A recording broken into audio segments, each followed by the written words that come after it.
I spy with my little eye an almost normal recording schedule. That only took 5 weeks.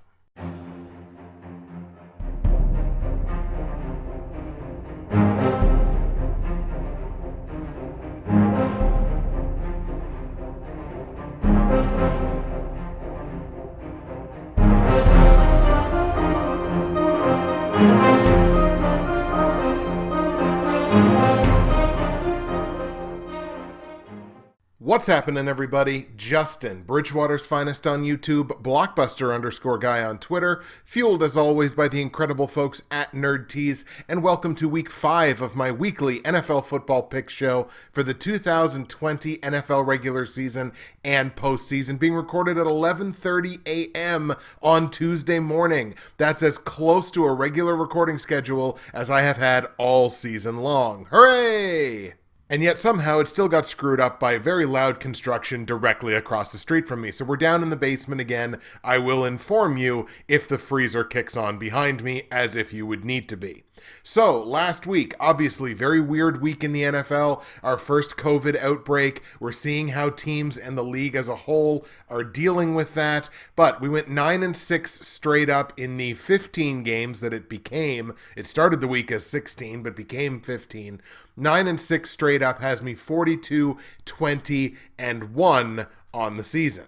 Against the spread, had the first under 500 week that we have had against the spread here on the show. 7-8 in the 15 games. So we're still 10 games above 500 against the spread on the season. 36-26-1.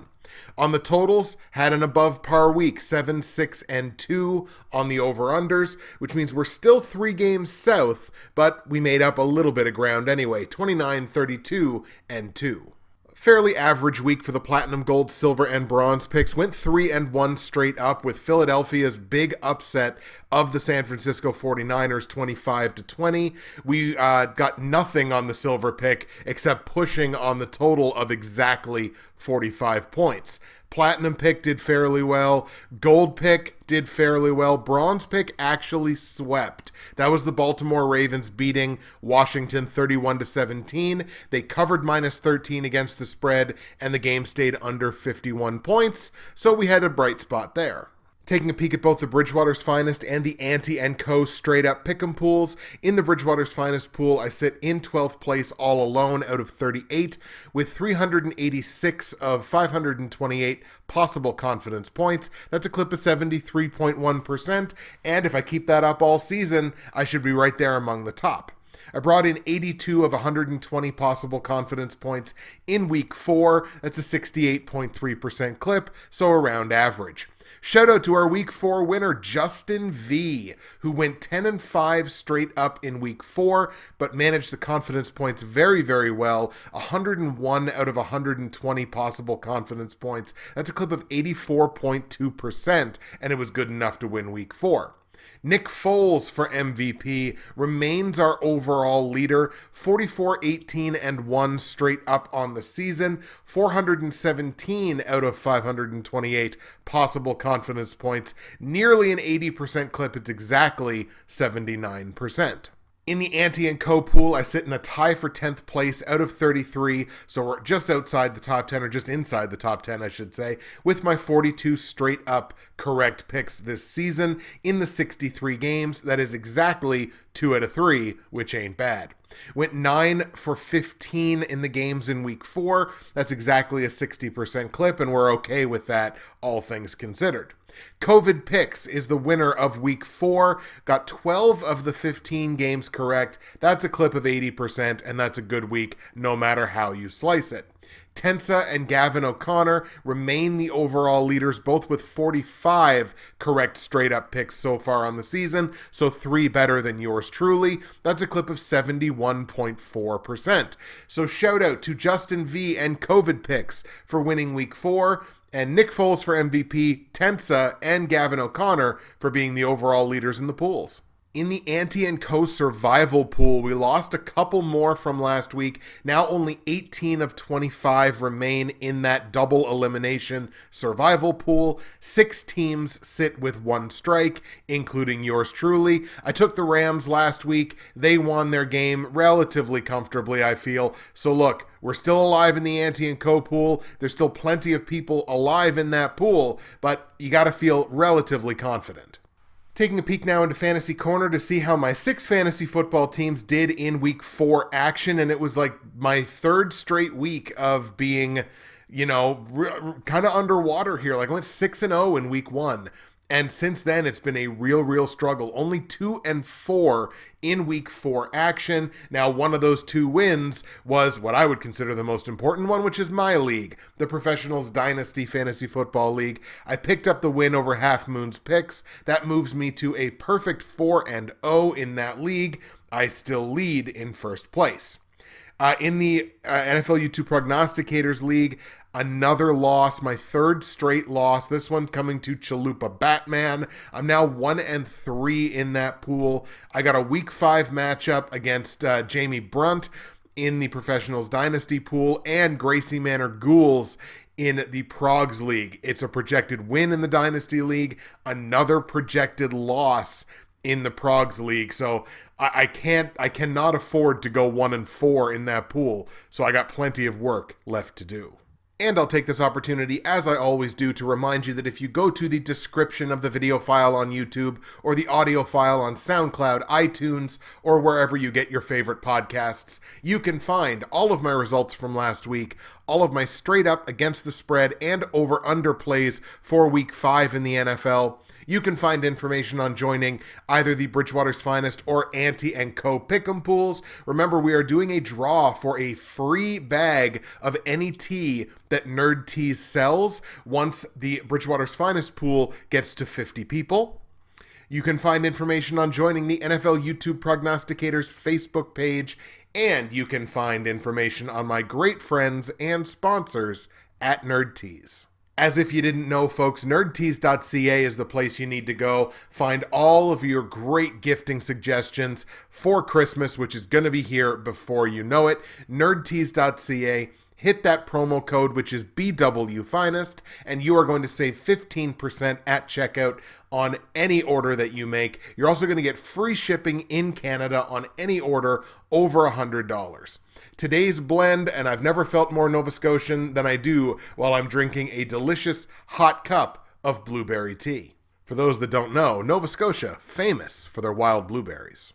Nerdteas.ca, plug in that promo code BWFinest, save your money, get your free shipping in Canada, find yourself something to love, or find someone you love something to love. You can do it at nerdteas.ca. Another 15 games on the slate for week 5. The Packers and the Lions are the 2 teams on the bye this week, and you're looking at a ton of games that feature back-to-back road teams like they did a couple of weeks ago. No such teams last week, but in week 3, teams on back-to-back, the tail end of back-to-back roadies, I should say, were 4-2-1 straight up and 5-2 against the spread. That is definitely atypical, but it will be something to watch this week to see if that becomes a trend. Without further ado, let's get into the games for week 5. We're going to start things off in Chicago. The Chicago Bears playing host to the Tampa Bay Bucks. Now, Chicago, both of these teams actually, 3-1. Tampa Bay leading the NFC South, Chicago in second place to my Green Bay Packers in the NFC North. The Bucks have won 3 straight football games after dropping their first game of the season, while Chicago lost their first of the year last week. Of injury concern for the Bucks, and it could be a relatively serious concern considering how Tom Brady was starting to incorporate him a little more in the offense. It's tight end O.J. Howard. He has more than likely ruptured his Achilles tendon, which would end his season. That would certainly be an uptick in terms of Cameron Brate, as well as probably Rob Gronkowski. But again, Gronkowski is one of the weirdest, most interesting cases in the entire NFL this year. But O.J. Howard, more than likely rupturing his Achilles, likely done for the year. You know, I did a TikTok talking about the Bears and Colts game from last week, and if you're not following me on TikTok, feel free to do so at Bridgewater's Finest.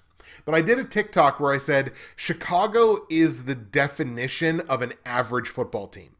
And that's really what they are. Their offense, it's average. Their defense, it's average. Their special teams, it's average. That's about it. Like, they're an average football team across the board, and at the very least, there are certain things that the Tampa Bay Bucks do exceptionally well.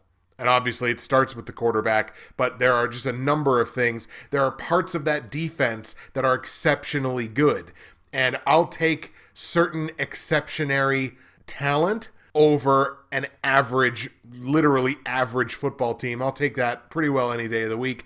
I like the Bucks here, even though the game's in Chicago. Let's take Tampa on the road to beat the Bears. On the line, the Bears are 5.5-point dogs at home, which initially struck me as kind of a large number.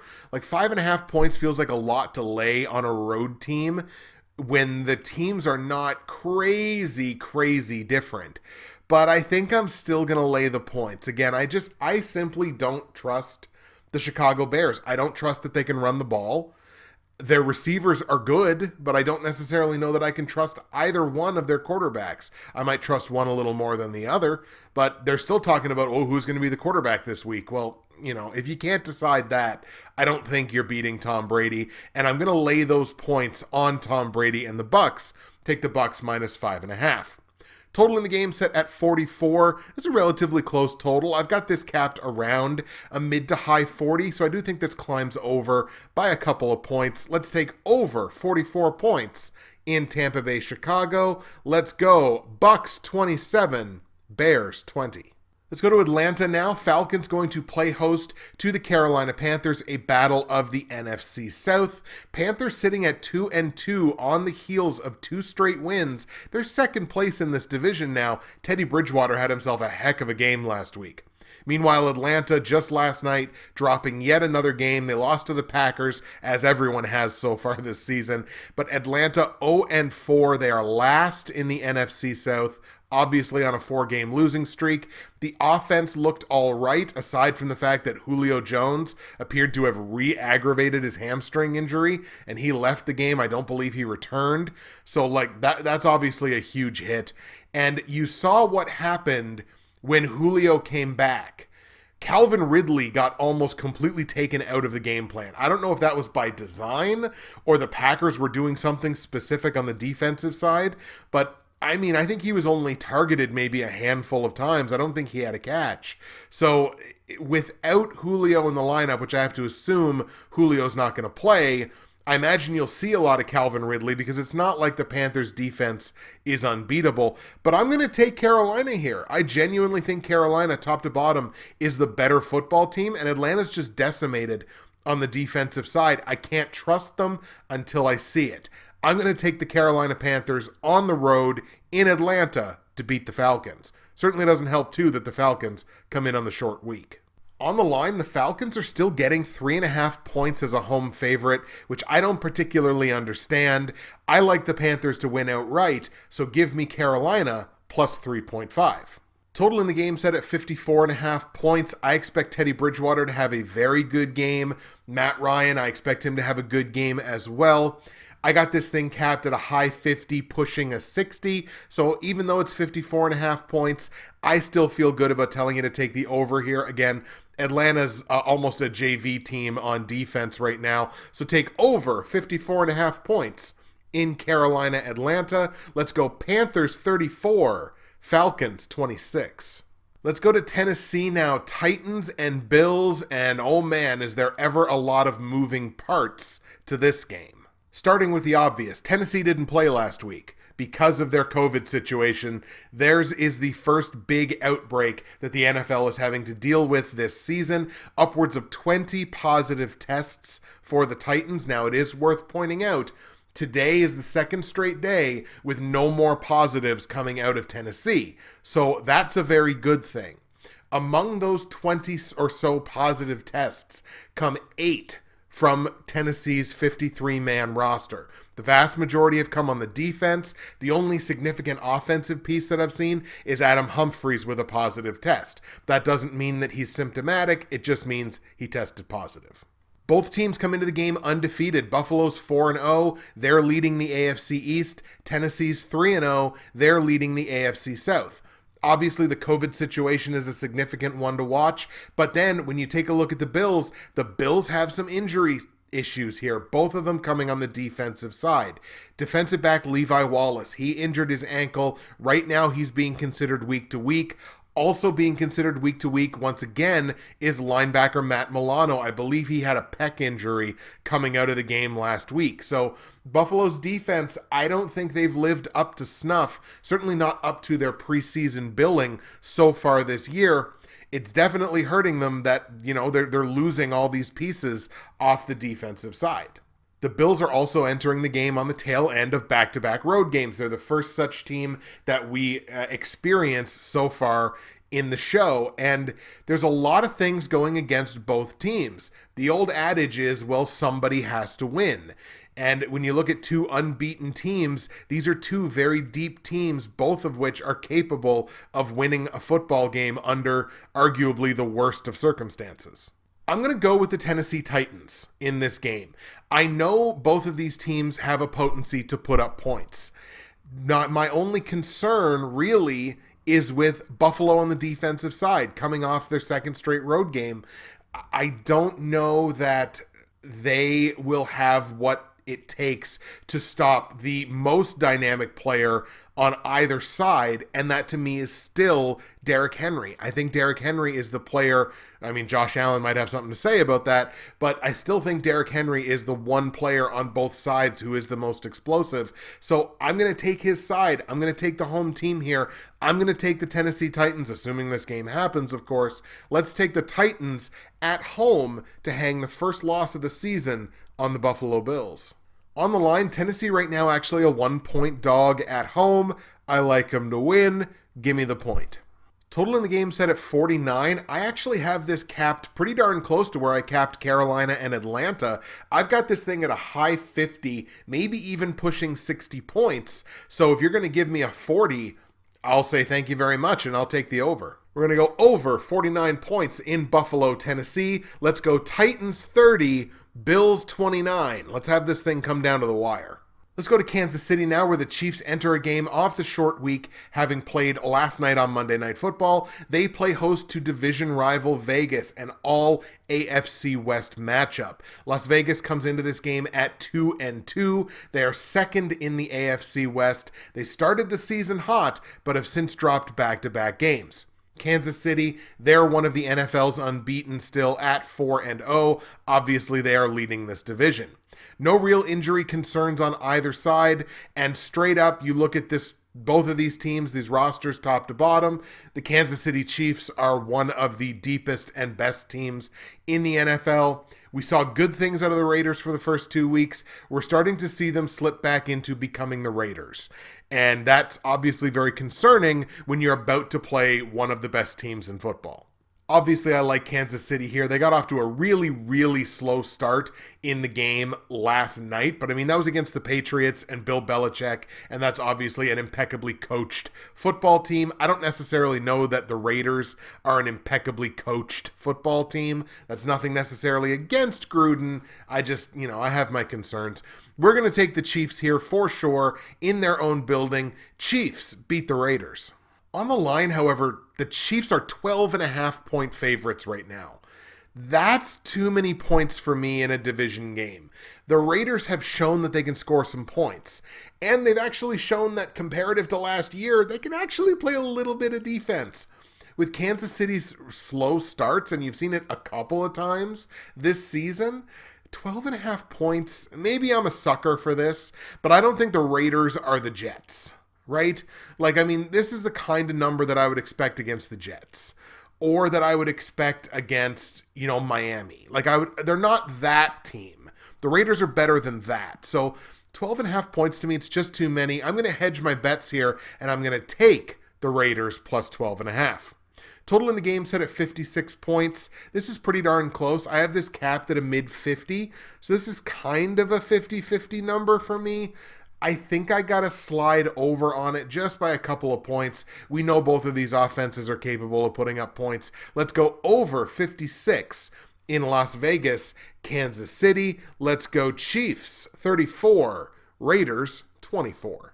Speaking of the Jets, let's go to New York. The Jets are going to play host to the Arizona Cardinals. Jets coming into this game off the long week after having gotten kind of embarrassed by Denver, let's be perfectly honest.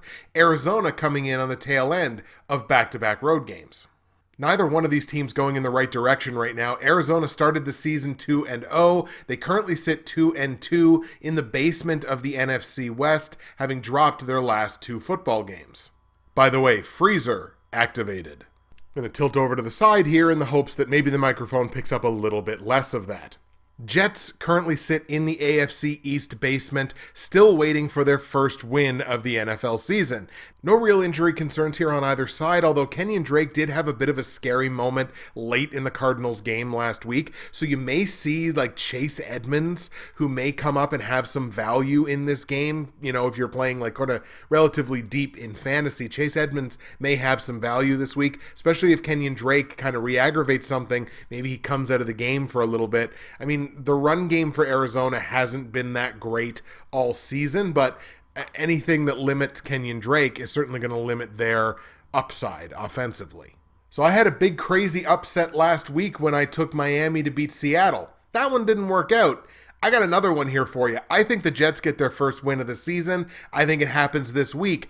I think they beat the Cards. I think there's just enough going against the Arizona Cardinals in this game, and I think this is one of those games that they're going to look at and kind of look ahead a little bit. I think they're going to overlook the New York Jets, and the Jets have to be playing desperate football. They're still winless. Like, they have to be desperate to try to get at least one win. I don't have a great reason as to why I'm doing it. Their defense is not playing well. The offense isn't playing great either. I just think the Jets come up and steal this one. I'm going to take the Jets at home to beat Arizona. On the line, the Jets are 6.5-point dogs at home. Maybe this contributes to it a little bit. That smells a little fishy to me. Like, would the Cardinals be laying 9.5 points at home against the Jets right now? That's a lot of points for this Cards team, especially that's dropped 2 games in a row. That number just looks fishy to me. I like the Jets to win outright, but I think one way or the other, you probably take the points on this one. Go Jets plus 6.5. Total in the game set at 47 points. This is like a true 50-50 coin flip. This feels like one of those games where somebody's going to get half pointed one way or the other. I'm going to tell you to stick under on it. We're going to go under 47.5 points in Arizona, New York. Jets 24, Cards 23. Let's go to another matchup featuring a team on the tail end of back-to-back road games, that team being the Philadelphia Eagles, who now travel to Pittsburgh to play state rival, the Steelers. Now, of course, there's an airplane coming in overhead because the universe hates me. The Eagles currently lead a truly, truly pitiful NFC East at 1-2-1 on the tail end of getting their first win of the season last week, the aforementioned big upset against the 49ers. Steelers, meanwhile, sit at 3-0. They lead the AFC North. Obviously, Pittsburgh did not get to play last week because they were supposed to play Tennessee, but they have won, obviously, their last 3 football games. They've looked good, certainly, on the defensive side. As if the Eagles didn't have enough just in the public consciousness going against them, dealing with yet another injury on the defensive side. It's safety Rudy Ford, who injured his hamstring. He did not return, and per Coach Peterson, he's likely going to miss some time. Rudy Ford has been one of the better defensive players for the Eagles so far this season. Missing him at the safety position, that means a lot. Obviously, the Steelers are a well-rested team, not having to play last week. It'll be interesting to kind of watch and see how that manifests itself later in the season, where they had to take their bye week so early. But I don't think that's going to lead to any kind of negativity in this game for the Steelers. We got to take Pittsburgh in this game for sure. Let's take the Steelers at home to beat the Eagles. Just too much going against Philly. On the line, the Steelers are laying a full touchdown at home, -7. This feels like a realistic number to me. I'm going to lay those points. Let's take Pittsburgh minus the full touchdown. Total in the game set at 44.5 points. I only have this thing capped at a mid to high 30. I've been very impressed with what the Steelers have done on the defensive side so far this year. So let's stick under 44.5 points in Philadelphia-Pittsburgh. Let's go Pittsburgh 28, Philly 9. Let's go to Washington now, where the football name team TBDs, I can never get it right. I might as well just stop saying it. Washington's going to play host to the Los Angeles Rams, one of the, I would argue, probably the better teams in football right now. Rams enter the game at 3-1, second place in the NFC West. And look, they lost 2 weeks ago. They got back on the happy side last week. The Rams, a strong performance. Meanwhile, Washington, coming off of that season-opening win, that surprise win against Philadelphia, they now sit at 1-3. They're third in the NFC East. They've dropped 3 straight games. Washington's done some good things on the defensive side, and I think as a whole, they can look at their defense and say, yo, that's better than we thought they were. That offense is just not doing anything with Dwayne Haskins. Like, Terry McLaurin had a good game last week, and that's about where it ends. Like, they're not getting much of anything in the run game. It's, I don't know, that offense needs a punch, and I don't think they're going to get it in enough time to have anything on the Los Angeles Rams. So let's take the Rams on the road in Washington to beat the football team. On the line, the Rams are laying -9 as a road favorite in Washington. It's worth pointing out, Washington's 2-2 against the spread this year. Both of their covers have come at home as a relatively big underdog. I think it was 5.5 points, and then whatever it was like 13 or 14 or something like that. So both of their covers have been as home underdogs. I think they do it again. 9 points feels a little too much for me. Like, the Rams, again, I think they're one of the better teams, but Washington's done some good things on the defensive side. I think they can do enough to keep it within 9 points. So let's take those points, take Washington +9. Total in the game set at 45.5 points. This is another 50-50 number. This is right about where I personally cap this thing. I'm going to slide over on it, but I feel like there's a half-point possibility here one way or the other. Take over 45.5 points in Washington, Los Angeles. Let's take Rams 26, Washington 20. Let's go to Baltimore now for another division matchup. Ravens playing host to Joe Burrow and the Cincinnati Bengals. Joe Burrow, fresh off of his first win as a professional quarterback in the NFL. Cincinnati now 1-2-1 on the season. They still sit in the basement of this division, the AFC North. But hey, getting your first win, God, that's got to feel good for a rookie. In just his 4th game, I think Burrow's happy with that. Meanwhile, Baltimore rebounded nicely from their loss 2 weeks ago to Kansas City. They now sit at 3-1, but they're only 3rd place in this division. This division's actually pretty good right now. No significant injury concerns one way or the other. This has to feel like a layup for Baltimore in a lot of cases, but this Baltimore offense is not what it was last year. And yes, the thing that they do incredibly well, which is run the football, is what Cincinnati does incredibly poorly on the defensive side. Taking all of that into account, I still think this is a closer football game than a lot of other people do. Cincinnati's running the ball fairly well themselves, despite the fact that their O-line is still atrocious. I gotta like Baltimore to win the game. I just think it's going to be closer than a lot of other people do. Let's take Baltimore to beat Cincinnati at home. On the line, Baltimore's laying almost 2 full touchdowns. They're laying 13.5 points at home. And just like what I said about the Raiders and the Chiefs, this is too many points for me in a division game. I think Joe Burrow keeps this thing relatively close, even if it's a garbage time sort of thing. I got to take those points. Take Cincinnati plus the 13.5. Total in the game set at 51 points. This is another 50-50 number for me. It's right around where I cap it personally. I'm going to slide over on the 51 just because, look, Baltimore's offense has the potential to blow up at any time. I think Cincinnati's going to score their points in this game as well. Let's go over 51 points in Cincinnati. Baltimore, let's take Ravens 28, Bengals 24. Let's see a football game here. Let's go to Houston now, where we are going to see what is probably going to be the single most painful to watch football game of this week. The Houston Texans and the Jacksonville Jaguars, and all the news coming out of Houston.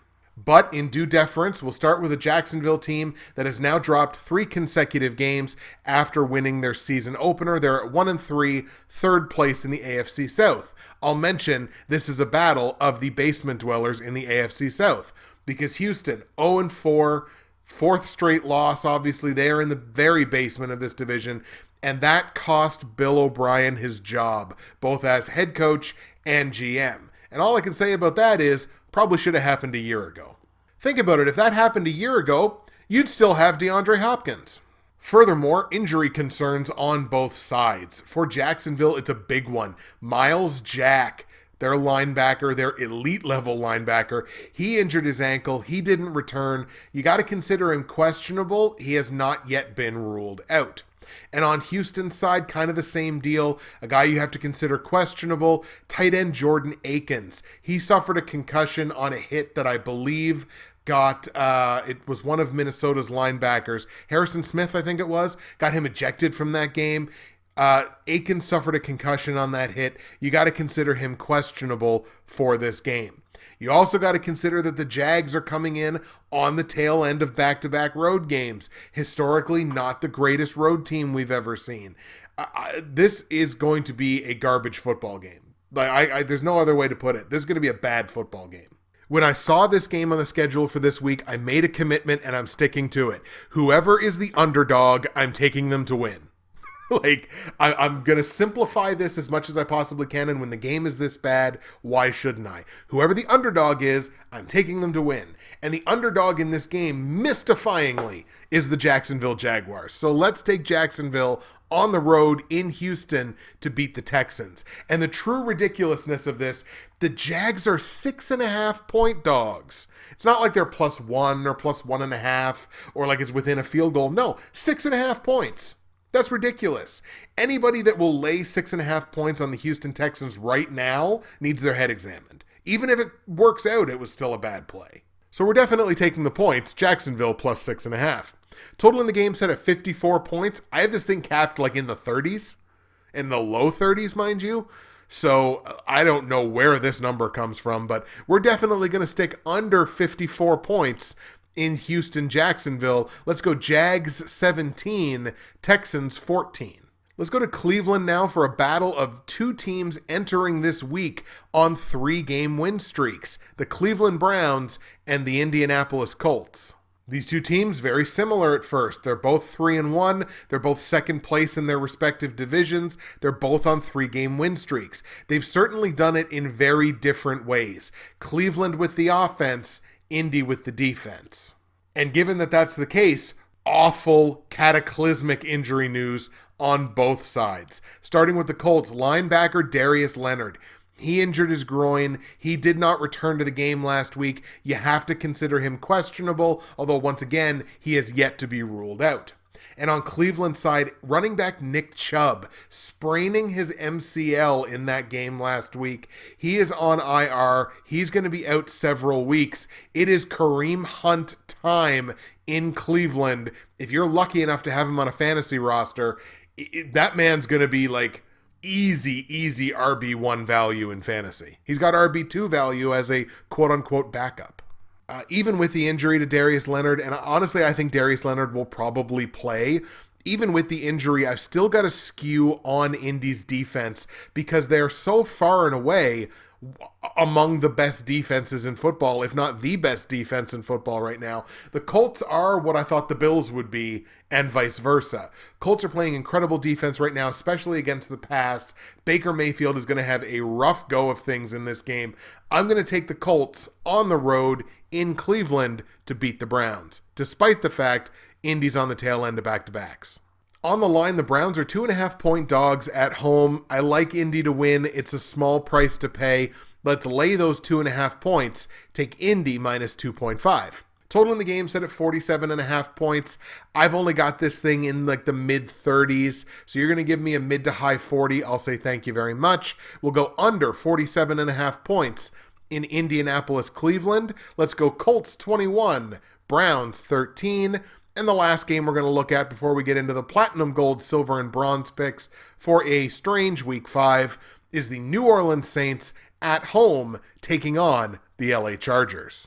Chargers enter this game with a couple things going against them. They're on the tail end of back-to-back road games. They're only 1-3. They've lost 3 straight games since losing their season opener.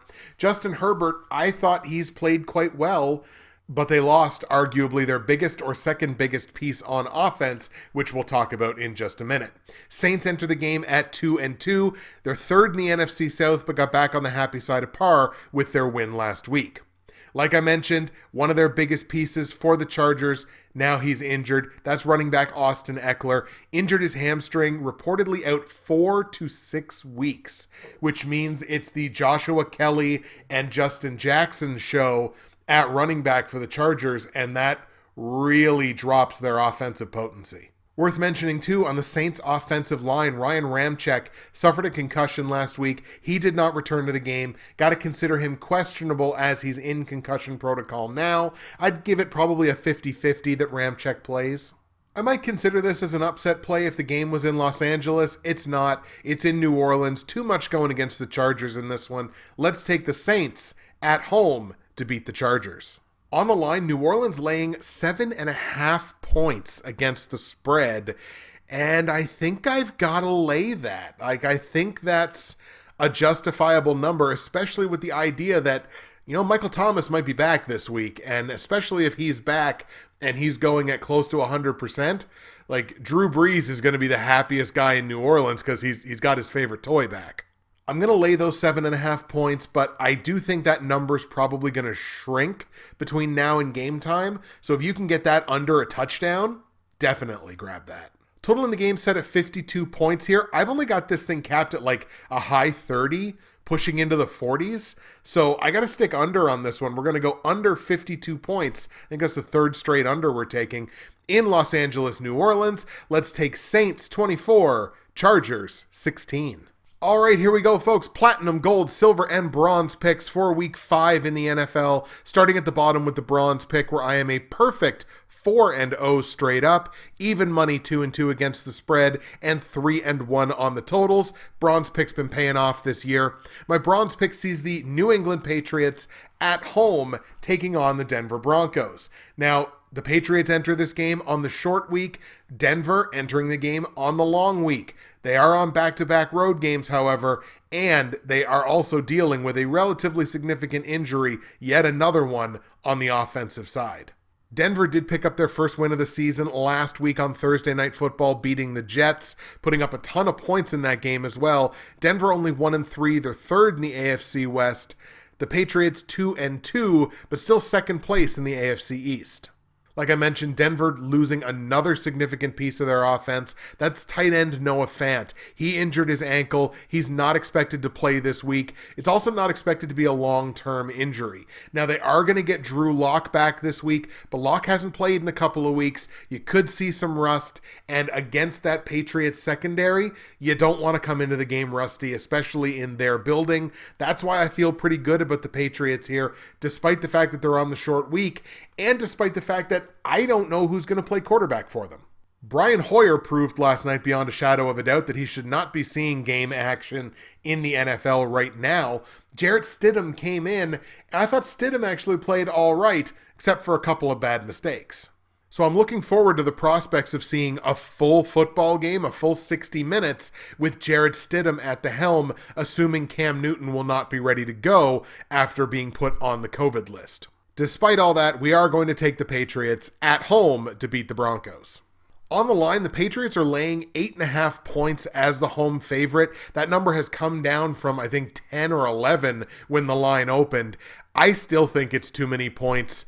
There is still that big degree of uncertainty around the Patriots, and if Drew Lock does come back, I think he'll be able to put up some points. Jerry Jeudy's been playing quite well this year. I think I'm going to hedge my bets and take those points. Take Denver plus the 8.5. Total in the game set at 48.5 points. I've only got this thing as a low 40, so we're going to stick under 48.5 points in Denver, New England. Patriots straight up, but we're going to hedge our bets and take the Broncos plus 8.5 in a game that stays under 48.5 points. That is the bronze pick. Let's take Patriots 25, Broncos 17. My silver pick, where I'm 3-1 straight up, 2-2 against the spread, and 2-1-1 on the total, sees the Dallas Cowboys at home playing host to the New York Giants. They're in this spot because, my God, if they can't beat the Giants. Sorry, my God, if they can't beat the Giants on the tail end of back-to-back road games.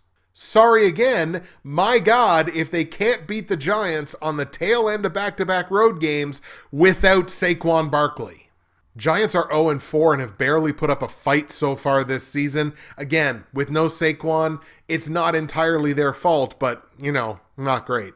Last in the NFC East, Dallas, despite being only 1-3, are second in this division. They've lost 2 straight games, but they're still like the number 1 or number 2 total offense in football. It's the defense that has been absolute utter garbage. Now, I don't think the Giants have the weapons to fully exploit that defense like other teams have been able to do so far this season to Dallas.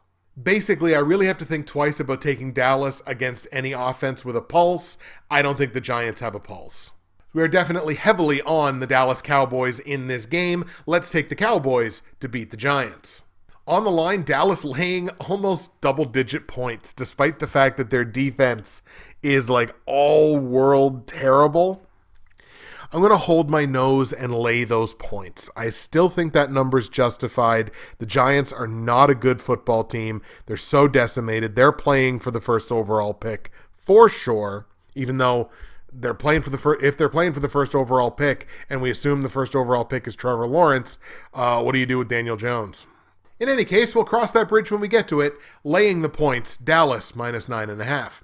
Total in the game set at 54 points. This is a close one for me. It's kind of 50-50, but I have to take the over because neither one of these defenses are very good. Dallas giving up 37 points per game through the first 4 weeks of the season. Now, the Giants are only giving up 24, but they've had weeks where they've given up 26 and 36, and I think that's going to be closer to the number that you're going to see. So we're going to go over 54 points in New York, Dallas.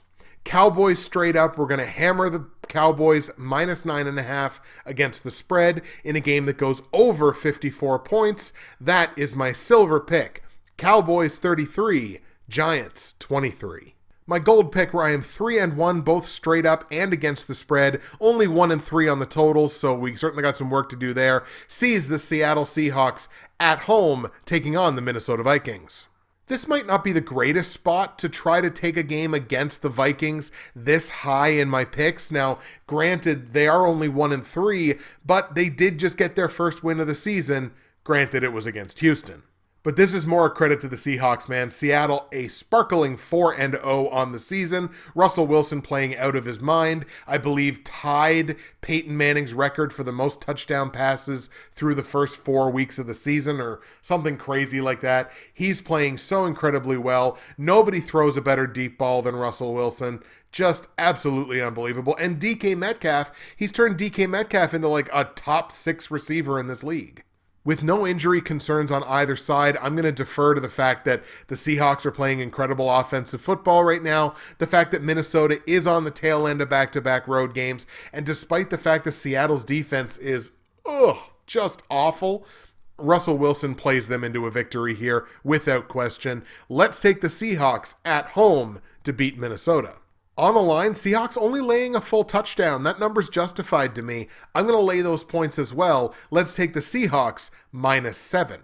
Total in the game set at 58 points. This is one of the easier totals for me. I've got this game capped at a high 60 because we know what Seattle can do on offense and we know what they're not doing on defense. So let's take over 58 points in Minnesota-Seattle.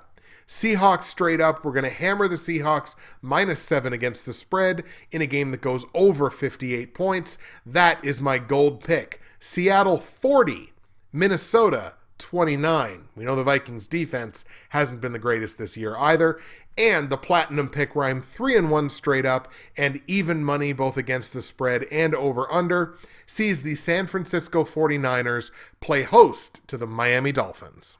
Now you might ask yourself, Justin, how in the world can you justify your platinum pick being against the team that you just said was going to upset Seattle and for a team that just got upset by Philadelphia? How could you possibly do this? The answer, to quote the great Eric Cartman, is, whatever, I do what I want. It's not very often that I make myself laugh and I kind of have to cut it out, but that was... I'm going to pat myself on the back for that one. That was a good reference. So, Miami coming into this game only at 1-3, third place in the AFC East. San Francisco only even money at 2-2, only third in the NFC West. Here's the reason that I'm doing this. It's not that Miami's on the tail end of back-to-back roadies, because they're not. It's that I know how good San Francisco is. And I saw last week, George Kittle came back with a vengeance. He had a monster football game. Deebo Samuel came back and had a good game. Brandon Ayuk had a long touchdown run. They're going to get Brandon Ayuk going here before you know it. San Francisco is a better football team than their 2-2 record would indicate to you, and they're going to display that this week against a Miami team that, granted, their offense is better than it has been in years past. The defensive side, they still just no. Nick Mullins is not going to have the trouble against Miami that he had against Philadelphia that actually got him benched for C.J. Beathard. I don't expect you'll see C.J. Beathard in this game. They'll give Mullins another shot here if Garoppolo's not ready to go. Let's take the Niners at home comfortably to beat Miami. On the line, the Niners are laying 9.5 points as home favorites. This number feels justified to me. It's under double digits. Let's take San Fran minus the 9.5. Total in the game set at 46.5 points. It's you might as well end it off with another 50-50. This is a real coin flip. I'm going to stick under on it because I don't know what we're going to get from Miami. So under 46.5 points in Miami, San Francisco. We're going to take the Niners straight up. We're going to hammer the Niners minus 9.5 against the spread in a game that stays under 46.5 points. That is your platinum pick. Niners 29, Dolphins 17. There you go, folks. Those are your picks for Week 5 in the 2020 NFL season. It is time now for the patented Comment of the Week. Comment of the Week from the Week 4 episode goes to my good friend, the blind Canadian cat, fellow NFL YouTube prognosticator. His comment was, this happened 3 days ago, Philly irritated me this week and Atlanta has irritated me 2 weeks in a row. Now I gotta watch both in back-to-back primetime games. Why, world? Why are you actively making me root for the Packers and Niners to demolish them? I don't like rooting for those teams. Why? Also, I know I'm late saying this, but why would any of y'all bet on the Thursday night game? That's just not smart money at all. And I can 100% get behind that last bit. I suck on the Thursday night games. Just historically, the last couple of years, I've been very bad trying to pick the Thursday night games.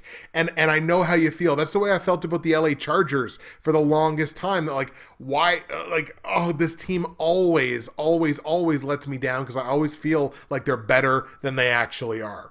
Blind Canadian cat, yours is the comment of the week from Week 4.